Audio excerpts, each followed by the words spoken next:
السلام علیکم، میں ہوں عیسیٰ نقوی۔ پاکستان اور متحدہ عرب امارات کے تعلقات آج جہاں کھڑے ہیں، اگر کھڑے ہیں تو کس وجہ سے ہیں؟ یہ ایک مشہور شعر ہے کہ وقت کرتا ہے پرورش برسوں، حادثہ ایک دم نہیں ہوتا۔ آج جس مقام پر پاکستان اور متحدہ عرب امارات کے تعلقات کھڑے ہیں، اس کا ایک پورا بیک گراؤنڈ ہے، اور حالیہ دنوں میں جو کچھ ہوا ہے یہ طے شدہ بات ہے کہ یہ اس کو فورسی کیا گیا تھا، اور اپنے لیورز کو اور اپنی لیوریج کو پاکستان کے خلاف استعمال کرنے کی کوشش کی گئی ہے۔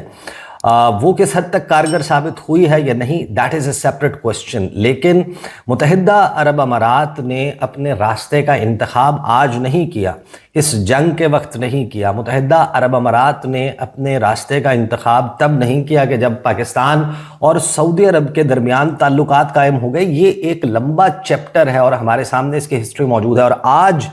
اگر پاکستان کے ساتھ، اس پر ہم بعد میں towards the end, very and of the video ہم بات کریں گے کہ یہ جو یو اے کی طرف سے پاکستان کے ساتھ کوائٹ میسیجنگ جو ہے وہ اپیرنٹلی ریپورٹڈلی ہو رہی ہے، تو اس کے پیچھے اصل میں تھاٹ پروسیس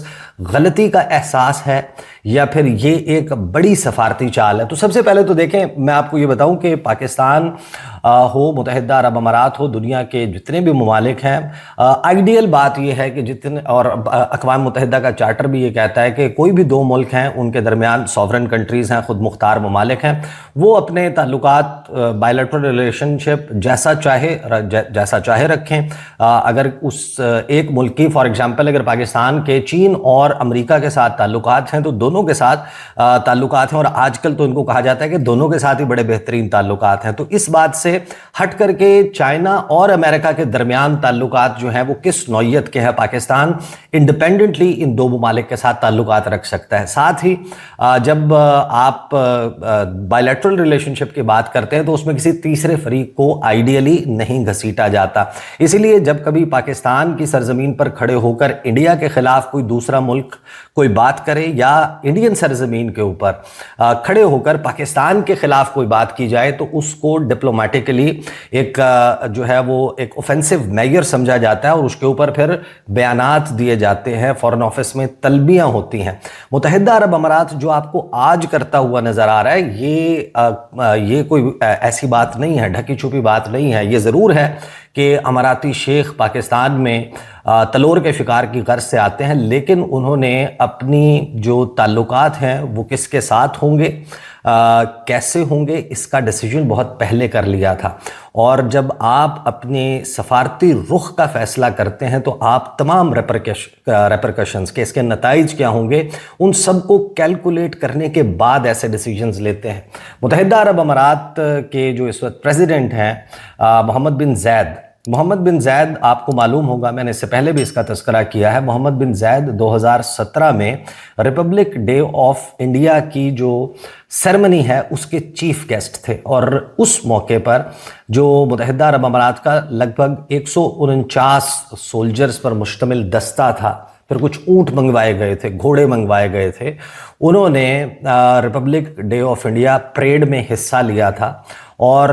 یہ جو آئیڈیل ہم نے باتیں کی کہ آئیڈیلی تو یہ ہوتا ہے کہ آپ زیرو سم گیم نہیں ہے، آپ بیک وقت مختلف ممالک سے تعلقات رکھ سکتے ہیں، لیکن پاکستان، انڈیا اور خلیجی ممالک کی تعلقات کی ہسٹری کو جو بھی جانتا ہے اس کو معلوم ہے کہ یہاں پر زیرو سم گیم ہی ہے۔ یا آپ کے پاکستان کے ساتھ اسٹریٹجک پارٹنرشپ ہو سکتی ہے یا انڈیا کے ساتھ، سائملٹینیسلی آپ انڈیا کے ساتھ ڈیفنس ڈیلز کر کے، انڈیا کے ساتھ بہت زیادہ آپ ان کے ساتھ تجارتی تعلقات یا اکنامک انٹرڈیپینڈنس ضرور بڑھا سکتے ہیں، لیکن جب آپ کے تعلقات کی نوعیت ملٹری ٹو ملٹری کانٹیکٹس اور اس ڈومین میں چلی جاتی ہے، تو گیون دا فیکٹ کہ پاکستان اور انڈیا آرچ رائیولز ہیں، تو بیک وقت آپ دونوں کے ساتھ اسلحے، دفاعی تعاون اور یہ معاملات نہیں چلا سکتے۔ تو متحدہ عرب امارات فرام ایون بیفور 2017 یہ تمام چیزیں کرتا آ رہا تھا، اور 2016 میں جس وقت ڈونلڈ ٹرمپ پہلی مرتبہ صدر بنے تھے امریکہ کے، اور ان کے داماد جیرڈ کشنر نے ایک ریچ آؤٹ شروع کیا تھا ابراہم اکارڈز کے لیے، اسرائیل اور عرب ممالک کے تعلقات کی نارملائزیشن کے لیے۔ اس وقت متحدہ عرب امارات نے اپنی